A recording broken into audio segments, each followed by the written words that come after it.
Words for quarter four, there was only 18 of them. There weren't too many. So I just want to go back over them very quickly. And again, I would really like if you could finish. I have your sentences, I believe, yeah, I have your grammar and your spell or your grammar. I'll go back over the Rainy River for the second class, but for now, I'm just going to do these vocabulary words. There's, again, only 18. So the first one was inter, I-N-T-E-R, inter, which is a verb. This here, I used it in the past tense. So I just add another R, E-D, interred. So the sentence, the last body was interred after they finished washing the body and wrapping it in white linen. Inter means to place a corpse or a body into a grave after burial rites. So burial rite, like in Islam, you wash the body and you wrap it in linen. This is a burial rite. When somebody dies, you wash them and you wrap them in linen, and then you put them in the ground. Or you enter them. So to place a body or a corpse into a grave after burial rites. Number two, Mr. Muhammad is such a martinet. The word is martinet. It's a noun. He always takes the students' cell phones and beats them when they don't listen during class.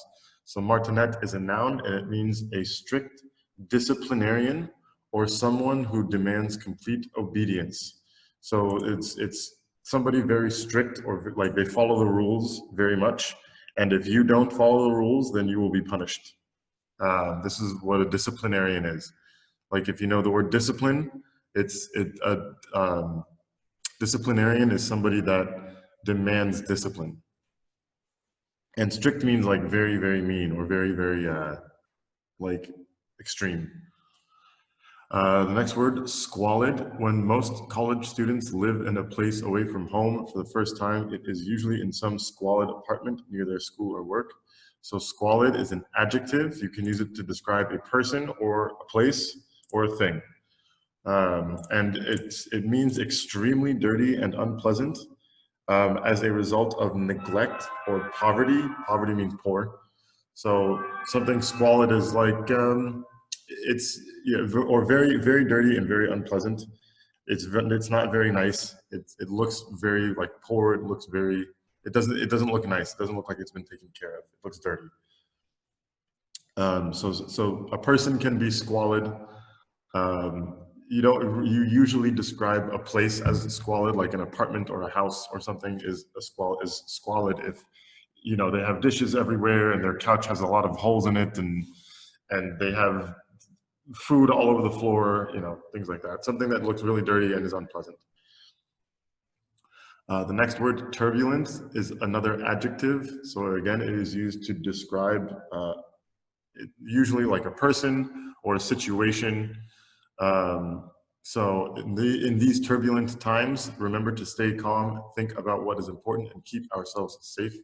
So turbulent just means violent, riotous, chaotic, confusing, or unstable. So it can mean like any of these things. Basically, think of like a riot happening, or like a big, something really, really bad happens. And in the US, for example, right now, everybody is protesting and everybody is rioting and looting. Right now in the United States, it's very turbulent because there's a lot of violence. There's a lot of protesting. There's a lot of people destroying buildings, burning buildings, breaking windows of businesses, stealing things. This is all riotous behavior. This is very chaotic. So this is turbulent. It's an example of turbulent. The next one, you can hear the vociferous shouts of the Boeb arguing with the delivery driver all night. So again, vociferous is another adjective. You can use it to describe usually a person. And it means loud or forceful and very noisy or demanding of attention. So like if you are on the road, if you're on like Ring Road and somebody is like driving really fast and honking their horn a lot and trying to, you know, get attention, they're being vociferous. Or it can be loud or forceful and noisy. This is also vociferous. So just think very loud and very noisy. The next one, voluminous. This month's lesson is incredibly voluminous. The students did not think we could finish the whole lesson in only 1 month. So voluminous is another adjective. and it means large or bulky or numerous or of a great size. So very, very big, like very, very, very big, or a lot of something, like too much of something. Another meaning is to write or to speak at a great length. So both of these mean voluminous. So it's to write or speak at for a very long time, or a lot, like a lot of something is voluminous. The next one is deride. This is another verb. So again, I just made it past tense here when I said derided, but the present simple tense is deride. So the sentence, everybody derided Abdul Hamid when he fell trying to kick the football away. So deride means to laugh at with contempt or to make fun of. So to like make fun of somebody or to laugh at somebody, this is to deride. The next one, omnivorous. Very few dinosaurs were omnivorous. Some ate only plants while others ate only meat, and very few ate both. So omnivorous is an adjective. You can use it to describe a person. Usually, or an animal. A person or an animal can be omnivorous. And it means the ability or the willingness to eat any kind of food or use anything available is another way of using it.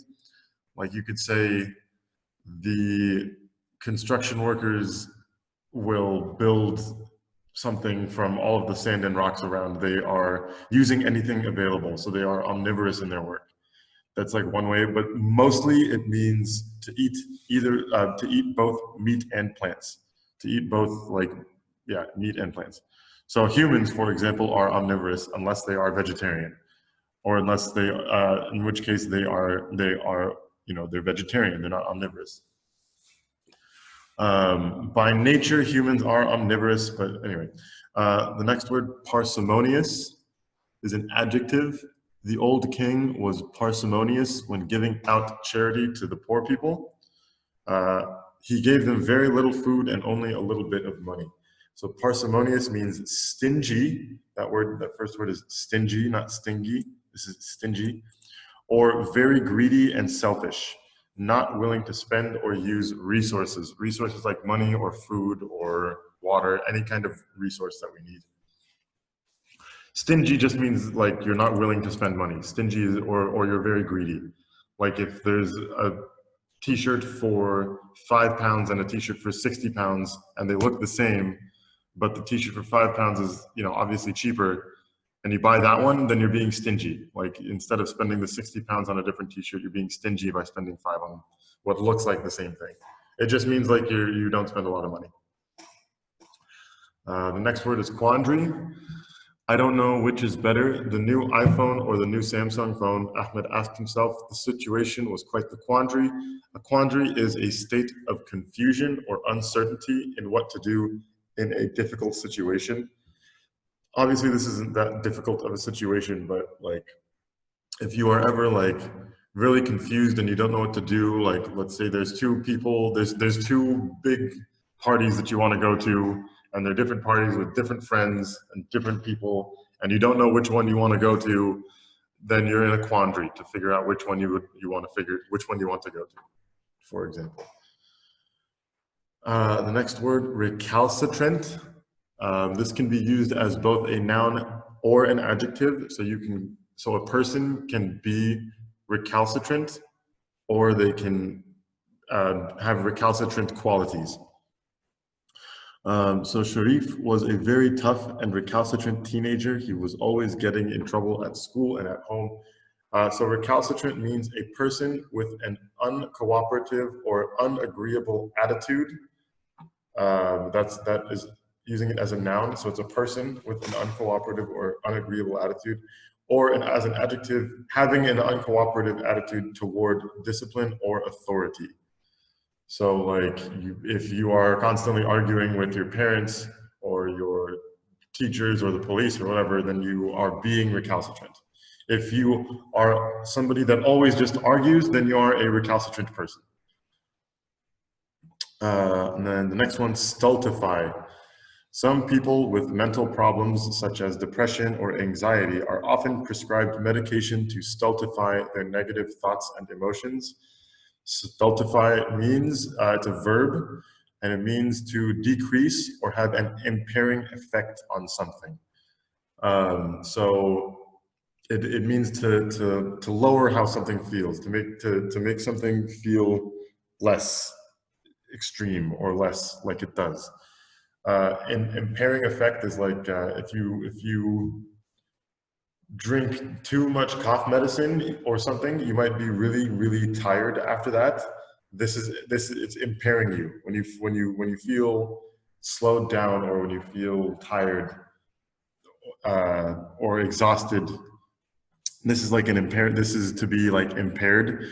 So if something has an impairing effect, then when you take it, it slows down how it feels. So if you have anxiety and you're prescribed like whatever for anxiety, then it's meant to impair your anxiety or decrease your anxiety. So this is stultify. The next word, suave. This word is suave. It is an adjective. All the girls in the class thought about how attractive and suave Mahmoud is. He's the cutest boy in class. So suave means charming and confident and elegant. So it's just like if you see somebody that's very confident and they look really cool and they're very, they're a great person to be around, then they're suave. The next word, disparagement, is another noun. It is very common for critics of the government to speak about the things they don't like with disparagement. So disparagement means the act of speaking about someone or something in a negative or disapproving way. So for example, journalists, people that write articles that are criticizing the government or saying the things that they don't like about the government, or maybe even saying something they don't like about like a movie or like a Yelp review or not, like a review on a restaurant or something. Like if you go on websites and people are reviewing how good a place is and they say like 1 star, this place had bad service, they had bad food, the people were really not nice, it was really dirty, 1 star. Then you're speaking very disparagingly about this place. You're speaking about a place with disparagement. It's a negative or disapproving thing. And then the next word, exalt. And again, exalted is just the past tense. All the soldiers that came back from fighting in the Crusades were given an exalted status. They were regarded as heroes and were rewarded with high honors and status.